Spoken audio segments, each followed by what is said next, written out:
नमस्कार माऊली.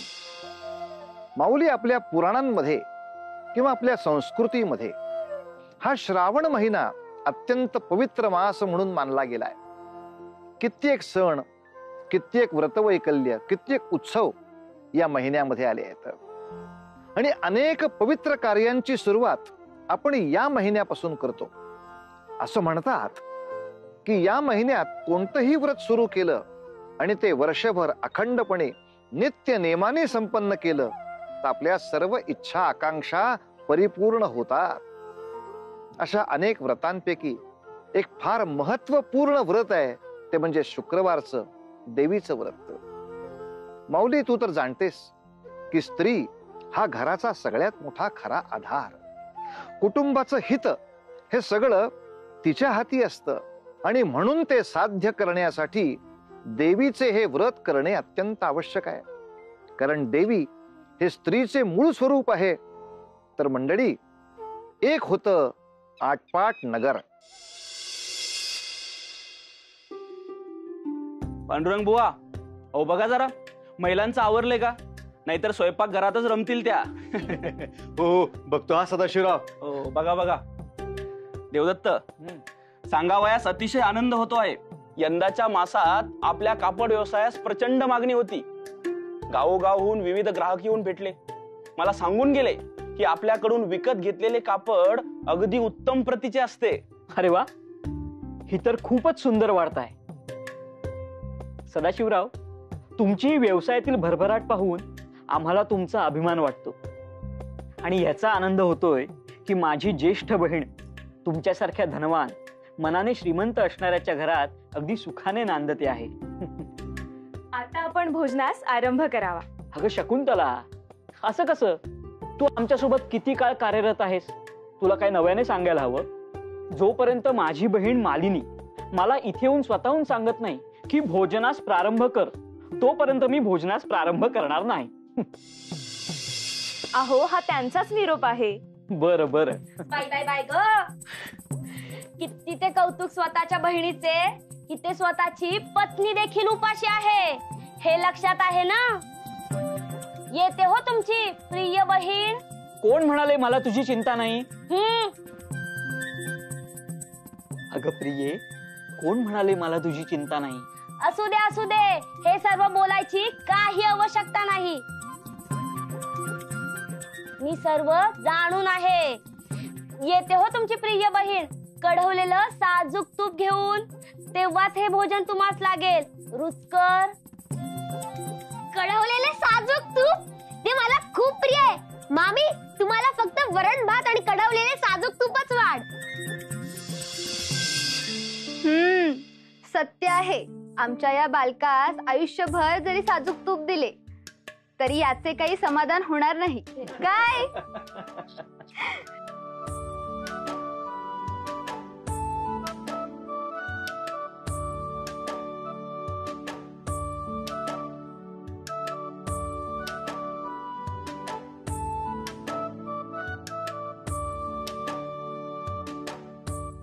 करा सुरुवात.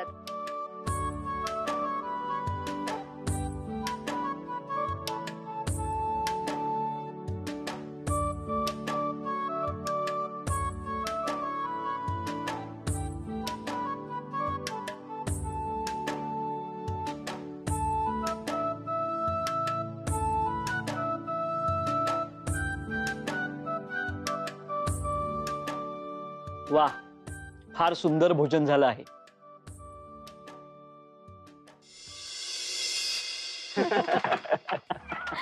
देवदत्त, आज भोजन किंचित अधिकच झाले नाही का?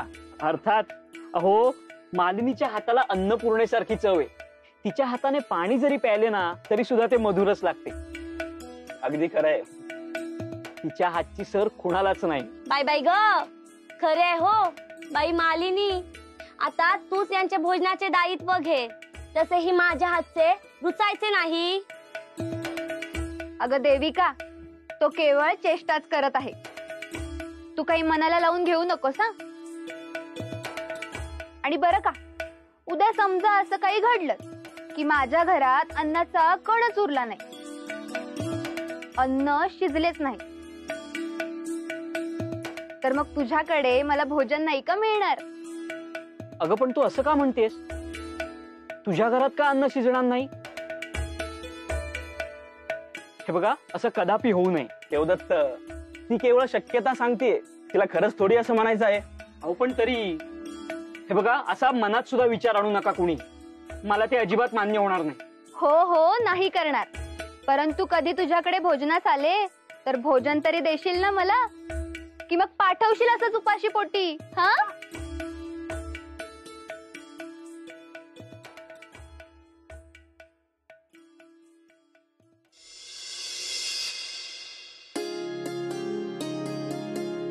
किती मनसोक्त भोजन करून निजला आहे बाळ. त्यास कुणाची दृष्ट ना लागो.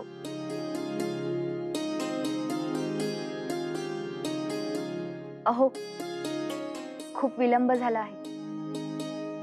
तुम्ही देखील झोपावे. पहाटे तुम्हास दूरच्या प्रवासाकरिता निघायचे आहे. छे ग, अद्याप खूप जुळवाजुळव होणे शिल्लक आहे. या मोहरा सांभाळून ठेवायच्या आहेत. जमलेच तर कापडांच्या गाठोड्याचे हिशोब करायचे आहे. तलम, सुती, गोनपाट या सगळ्याचा हिशोब करायचा आहे. मग मला झोप कशी लागेल? किती हो कष्ट करता तुम्ही. करायलाच हवे. बर, माझ्या मनात एक इच्छा होती, परंतु ती कशी सांगावी हे कळत नाही. मी संकोचपणे बोल. उद्या जेव्हा तुम्ही प्रस्थान कराल तेव्हा प्रवासाच्या मार्गावर देवीचे मंदिर लागेल. तिथे तुम्ही देवीची ओटी भरा. माझ्यासाठी मी लुगडे देखील काढून ठेवले आहेत. पाहतो, सहज शक्य झाले तर बघू. विनाकारण वाट वेडीवाकडी करावी लागली तर मला जमणार नाही, कारण मला व्यापारासाठी वेळेत पोहोचायला हवं. हे पहा, मी सर्व काही जाणूनच तुम्हाला सांगते आहे. मला हे कळत नाही, भगवंतावर तुमचा इतका क्रोध का आहे? ही सुबत्ता, हे वैभव आपल्याला कोणामुळे मिळाले आहे? मग त्या भगवंतासाठी आपण व्रत वैकल्य केले तर त्यात अयोग्य काय आहे? हे पहा मालिनी, आजपर्यंत तू तुझ्या देवाच्या पूजेसाठी जे काही केलेस त्यात मी कधीच अडसर उत्पन्न केलेला नाही. तुला त्यासाठी जे धन द्रव्य लागले तेही मी मुबलक प्रमाणात दिले आहे, हो ना? थोडक्यात तुझी भक्ती आहे, तुला ती कशी जपायची याचे पूर्णतः स्वातंत्र्य मी तुला देऊ केले आहे. पण यामध्ये आपले हेही ठरले होते की तुझ्या त्या देवाची भक्ती करणे मला शक्य होणार नाही, कारण माझ्या विचारांना ते मान्य नाही. माझे अस्तित्व हे माझ्या कर्तृत्वावर अवलंबून आहे. त्यात तुझा तो देव काहीही करत नाही, हो ना?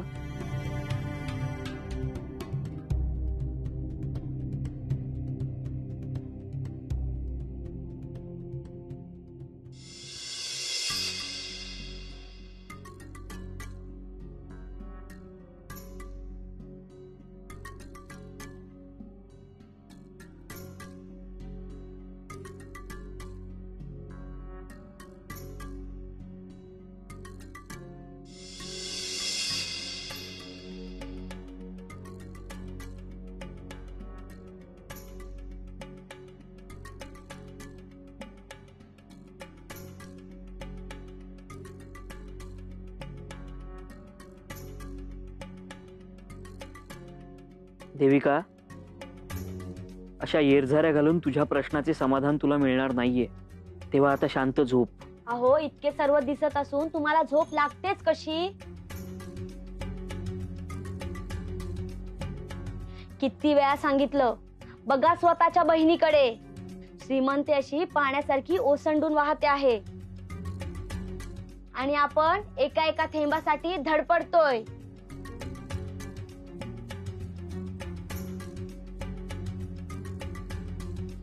तुला काय वाटते, माझ्या मनात असूया निर्माण होत नाही तिचे ऐश्वर्य बघून? सदाशिव जेव्हा त्याच्या भरभराटीबद्दल सांगतो तेव्हा मला यातना नाही होत याचा विचार केलायस कधी?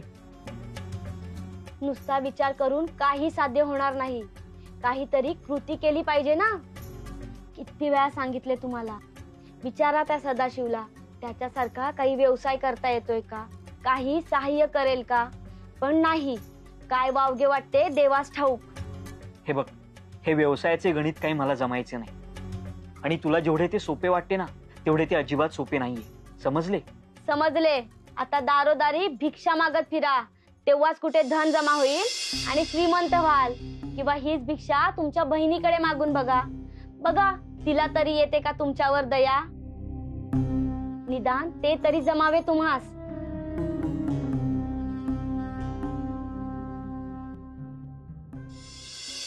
बाळ देवांश, आपल्या मातेस अजिबात त्रास द्यायचा नाही काय. मी काही दिवसांसाठी परगावी जाऊन येणार आहे. परंतु पिताश्री, तुम्ही प्रत्येक वेळेस असे एकटेच का जातात? मी पण येणार तुमच्या सोबत. बापरे, तू देखील येणार? अरे मग आपल्या ह्या घराचे रक्षण कोण करेल? आणि जर तू इथं नसशील तर आपल्या मातेस करमायचे कसे सांग बघू. बर चला, जा आता खेळण्यासाठी.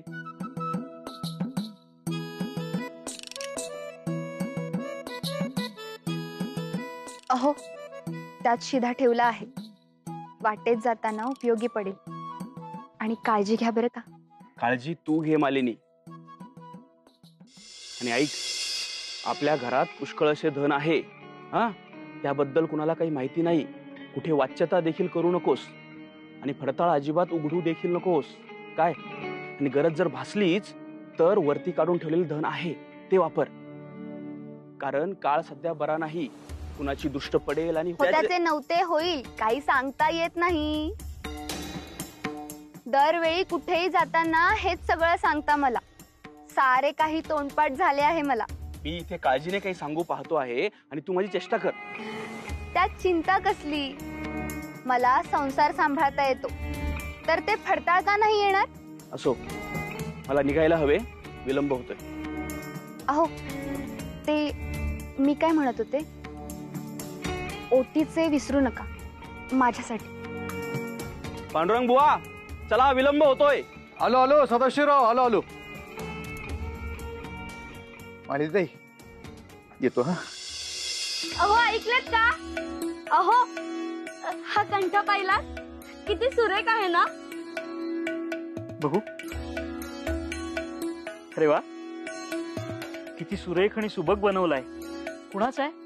सध्या तरी कुणाचा नाही, पण मनात आणला तर माझा होऊ शकतो. म्हणजे? अहो, हा अलंकार आपल्या सुवर्णकरांनी स्वतःच्या हाताने घडवला आहे आणि पाहता क्षणी माझ्या मनात धरला बघा. तेव्हाच मी ठरवले हा अलंकार आपणच विकत घ्यायचा. अगं इतकेच ना, हा तुझ्या मनात भरला म्हणजे असं समज आपण हा अलंकार विकतच घेतला. बरं मला सांग, ह्या अलंकाराचे किती मुद्रा झाल्या? केवळ 50 मुद्रा, जास्त नाही. काय? 50 मुद्रा? अगं तुझ्या जिभेला काही हाड? ह्या एवढ्याशा अलंकारासाठी 50 मुद्रा? हे मूल्य त्याच्या कौशल्याचे आहे, म्हणून हा कंठा सर्वाहून वेगळा आहे, समजले? आणि हा मला कंठा हवाच आहे. तू स्वप्नांचे किती मनोरे बांधशील, पण तुला परिस्थितीची जाणीव काही आहे की नाही? अगं एवढ्याशा अलंकारासाठी 50 मुद्रा?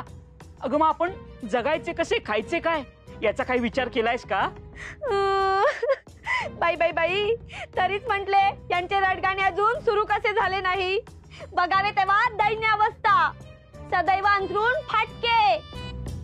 बघा बघा आपल्या बहिणीकडे, तिच्याकडे किती धन असे लोळण घालून पडलेले असते.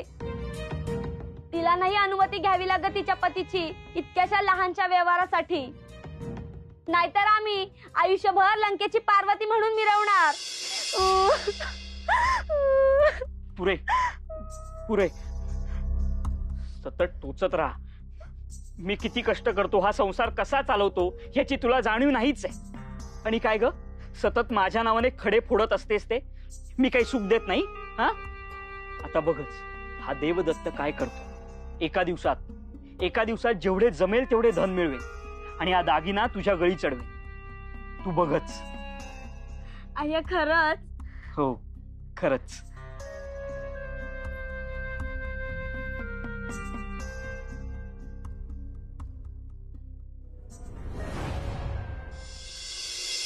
काय? 50 मुद्रा? परंतु इतक्या शीघ्र काळात एवढी मोठी धनाची आवश्यकता कशी काय निर्माण झाली? आता काय सांगावे मालिनी तुला. अगं तुझा हा बंधू गेले कितीतरी मास धडपड करतो आहे व्यवसायात यश मिळवण्यासाठी, परंतु नशीब त्याला साथच देत नाहीये. जर का उद्यापर्यंत धनाची व्यवस्था नाही झाली तर तर माझं आयुष्य उद्ध्वस्त होईल, संसार नष्ट होईल. नाही, मी तुझ्यावर अशी वेळ येऊ नाही देणार. काही करून उद्यापर्यंत 50 मुद्रांची व्यवस्था केलीच पाहिजे, अन्यथा हे व्यापारासाठी बाहेर गावी गेले आहेत. ते येईपर्यंत तू थोडी कळ काढली असतीस तर. नाही म्हणजे की मोठे धनाचे निर्णय तेच घेतात ना. अगं जर मी कळ काढू शकत असतो तर इथे येण्याचे कष्टच घेतले नसते ना. आणि मला पण काही हौस नाही माझ्या बहिणीच्या दारी येऊन हात पसरण्याची. नाही नाही, असे बोलू नको देवदत्त. अरे आपली नाती किती घट्ट आहेत हे तुला माहित नाही का? अगं काही करून उद्यापर्यंत धनाची व्यवस्था केलीच पाहिजे, नाहीतर कदाचित तुला आम्ही दिसणारच नाही. आणि मला याचे भय वाटते आहे की या नैराश्यातून देविकाने स्वतःच्या जीवाचे काही बरं वाईट केलं तर. नाही, असे अभद्र बोलू नकोस देवदत्त.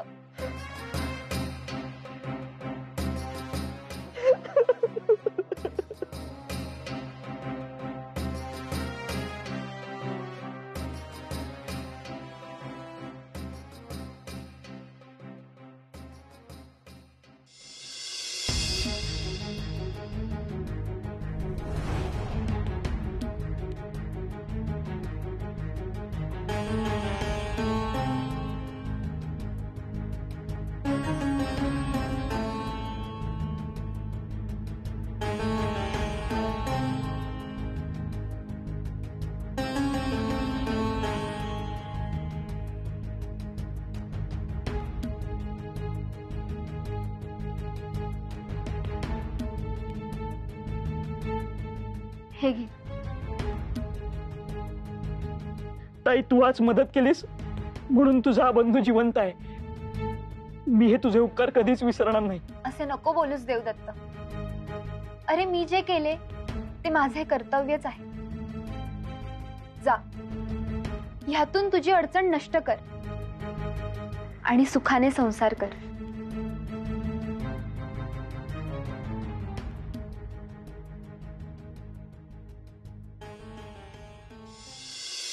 माऊली, आपण नेहमी समाजामध्ये भेदभाव होताना बघत असतो.